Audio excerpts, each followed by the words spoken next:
Olá! Prefeito de Belo Horizonte, Alexandre Calil, revela aumento na fiscalização do comércio da capital devido aos números do coronavírus. Especialista vai dar dicas hoje aqui no jornal sobre como aproveitar a Black Friday pela internet e ainda os melhores momentos de Atlético e Botafogo. O Horizonte Notícia está no ar.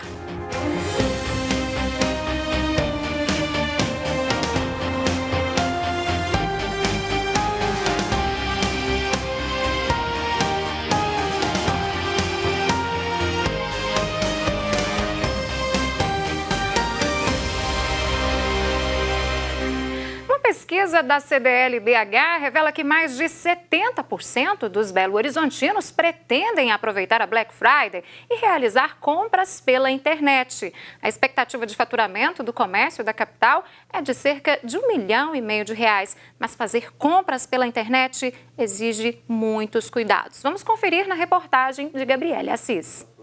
Este ano, a Black Friday acontece dia 27 de novembro.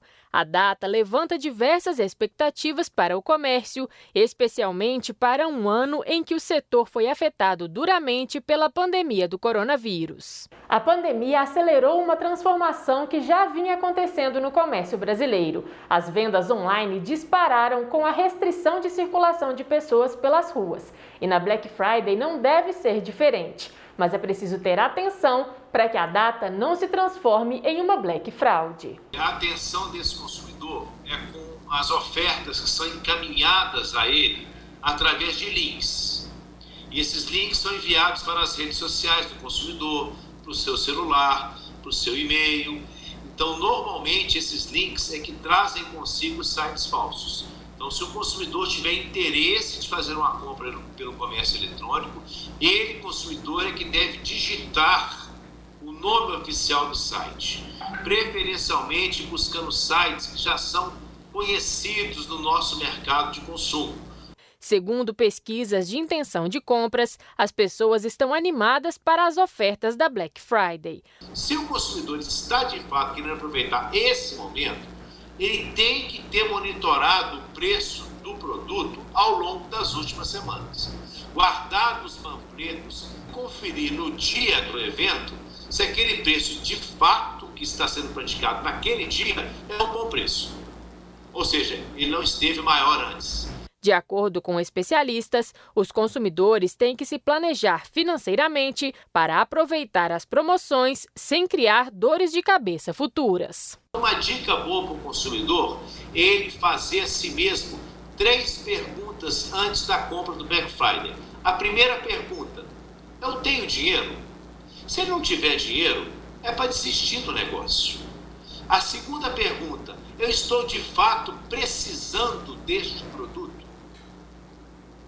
É um desejo ou é uma necessidade? São perguntas importantes que tem que se fazer. E a terceira: eu posso esperar uma outra oportunidade ou tem que ser agora? Bom, e depois dessas dicas, agora é hora dos destaques da programação da Rádio América AM 750. E é para lá para o estúdio da rádio que a gente vai agora conversar com o apresentador do Manhã América, o querido Giovanni Rodrigues, ele que traz os destaques da programação desta quinta-feira para nós. Bom dia, Giovanni. Muito bom dia, tudo bem, Síria? Tudo ótimo por aqui, graças a Deus. Giovanni, o que vocês prepararam, hein, aí para todo dia, né? Dia, programação noturna também da rádio nesta quinta-feira. Conta pra gente. Ah, sim, Síria, bom demais. Vamos começar aqui com o Tribuna Livre, o programa de hoje, né, desta quinta-feira. Você confere as últimas informações sobre política local e nacional, cidades e muito mais. O programa vai ao ar às 11 da manhã com nosso amigo jornalista Rafael Nobre. Já o Tarde Viva de hoje chega à 1 da tarde, com muita música, informação, religiosidade, prestação de serviço para você e muito mais. Não, é porque pedindo para chegar para cá. Quem apresenta o programa é a jornalista Janaína Regiane. Já falando de vida de hoje, você confere informações sobre a programação da 24ª edição do Festival do Filme Documentário Etnográfico de Belo Horizonte, que prossegue aí até sábado, dia 28 de novembro. Você não pode perder, viu? O programa vai ao ar a partir das 4h30 da tarde com a jornalista Lina Freire. Hoje à noite você tem um compromisso com a gente, viu? Já no Estação 750, né, que traz aí os detalhes sobre a adoração eucarística, que será realizado direto do Santuário Arquidiocesano Nossa Senhora da Conceição dos Pobres, na próxima terça-feira, dia 1º de dezembro. O programa vai ao ar a partir das 10h30 da noite com o nosso amigo Genesi de Oliveira. Toda essa programação você confere na Rádio América AM 750, Rádio Cultura AM 830 e também pelo aplicativo Rede Catedral. Síria. Tá certo, Giovanni Rodrigues. Muito obrigada pela sua participação e até amanhã. Até amanhã. Bom, e você então, como o Giovanni disse, pode acompanhar toda a programação da Rádio América AM 750 e da TV Horizonte lá no aplicativo Rede Catedral. E agora vamos falar de esportes aqui no HN. O André Cristino já chegou por aqui e hoje a gente começa falando do Maradona, notícia que abalou aí o mundo, a morte do ídolo Diego Maradona, né, André? Bom dia. Bom dia, Cília. Bom dia a todos. Pois é, né? Ontem, no comecinho da tarde, a gente recebeu essa triste notícia. O Maradona, 60 anos, morreu por... A princípio, foi uma parada cardiorrespiratória, mas está sendo feita autópsia no corpo dele para realmente saber se essa foi a causa da morte. O Maradona, que é um dos maiores jogadores da história, na minha opinião, o maior da história do futebol. Ele que... personalidade, já teve vários encontros, por exemplo, com o Papa Francisco em 2014, ele levou uma camisa 10 para o Papa Francisco, se encontrou com ele diversas vezes, até porque o Papa é um amante do futebol, é argentino, torce para o São Lourenço.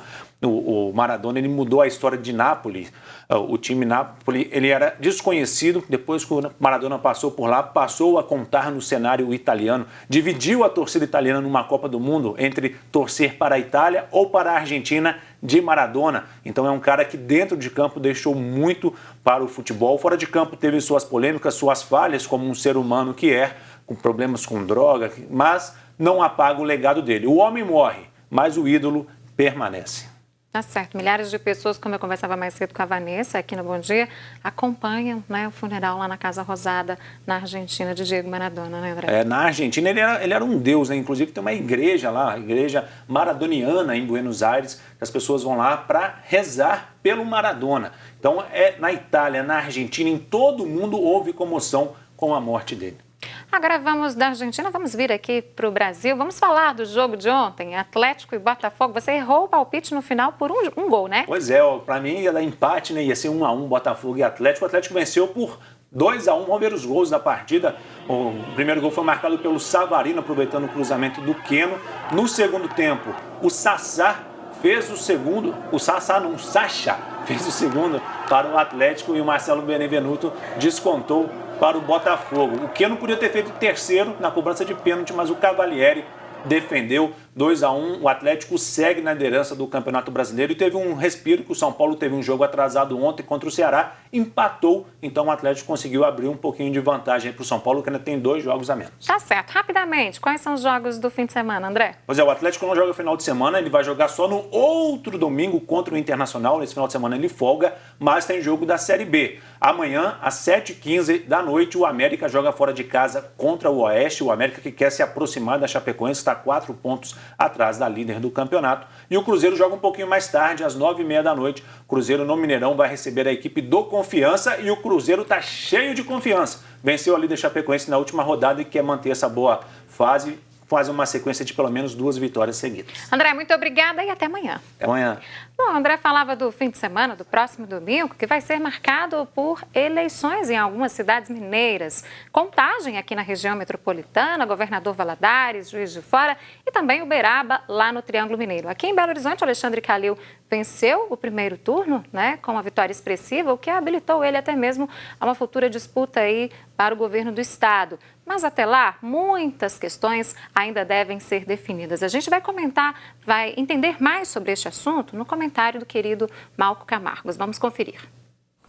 Olá, Síria. Alexandre Calil teve uma vitória consagradora nas urnas na nossa capital.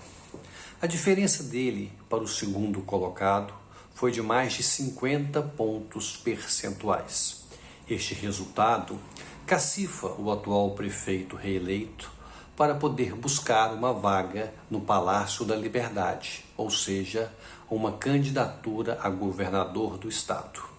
Então, Calil terá 1 ano e 4 meses deste segundo mandato para tentar resolver alguns problemas estruturais da nossa cidade. Ele não será avaliado na disputa para governador só pela pandemia e pelo combate às enchentes, tal como aconteceu nesta eleição. Ele terá que dar resposta a alguns problemas crônicos da nossa cidade. O sistema de transporte ineficiente, a saúde com cirurgias eletivas atrasadas, sem contar a expansão na população de rua. Caso Calil consiga dar resposta para estes temas, certamente será um player, um ator muito importante nas eleições de 2022. Bom, nós falamos então do cenário político no município e no estado, mas qual será o papel, qual será a influência, das eleições municipais em âmbito nacional? E mais, qual será o papel de Bolsonaro neste segundo turno nas 18 capitais brasileiras que voltam às urnas? Vamos conferir. Na ciência política, chamamos a eleição de prefeito de eleições intermediárias, pois elas antecipam o resultado da próxima eleição, aquela que de fato elege os principais cargos de um país: presidente, governadores, senadores e deputados. Então, é importante avaliar cada um dos atores influentes nesta eleição. E não há dúvidas, o mais importante deles é o presidente da República. Bolsonaro apoiou diretamente 6 candidatos a prefeitos nesta eleição. 2 foram para o segundo turno e com poucas chances de vitória. Ao que tudo indica, ele estará apoiando, de agora até o final do pleito, mais 3 candidatos, e estes também com poucas chances de vitória.